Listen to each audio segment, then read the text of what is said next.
তাপমাত্রা নেমেছে শূন্যের নিচে, পানি ঢাললে হয়ে যাচ্ছে বরফ। এই দৃশ্য শীত প্রধান বা ইউরোপের কোনো দেশ নয়, বিরল এমন দৃশ্য দেখা যাচ্ছে মরুভূমির দেশ সৌদি আরবে।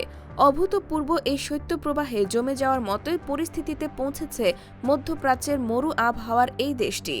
রোববার থেকে শুরু হওয়া শৈত্যপ্রবাহে ২১,৪৯,৬৯০ বর্গ কিলোমিটার আয়তনের এই দেশটির অনেক স্থানে তাপমাত্রা সেলসিয়াস স্কেলে নেমে গেছে শূন্যের নিচে।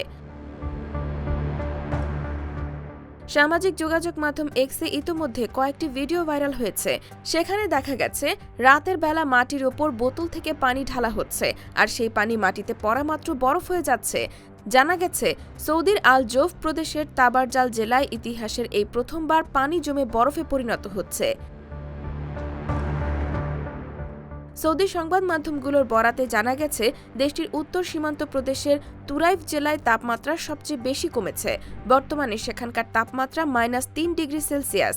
এছাড়া আল কুরায়াত ও জৌফে -1 ডিগ্রি, রাফহায় 0 ডিগ্রি, আরারে 2 ডিগ্রি, হাফার আল বাতেনে 3 ডিগ্রি, তাবুক এবং হাইলে 4 ডিগ্রি, বুরাইদাহতে 6 ডিগ্রি, রাজধানী রিয়াদ এবং আবহায় 8 ডিগ্রি এবং সমুদ্র উপকূলবর্তী শহর দাম্মাম, আল আহসা, জেদ্দা ও তায়েফে 9 ডিগ্রিতে নেমে গেছে তাপমাত্রা।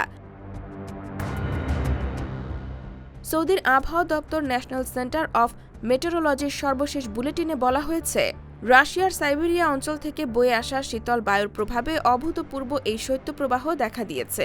মঙ্গলবার পর্যন্ত এই পরিস্থিতি অব্যাহত থাকবে এবং সোমবার ও মঙ্গলবার রাজধানী রিয়াদের তাপমাত্রা আরও নেমে গিয়ে 5 ডিগ্রি থেকে 2 ডিগ্রি সেলসিয়াসের মধ্যে ওঠানামা করবে।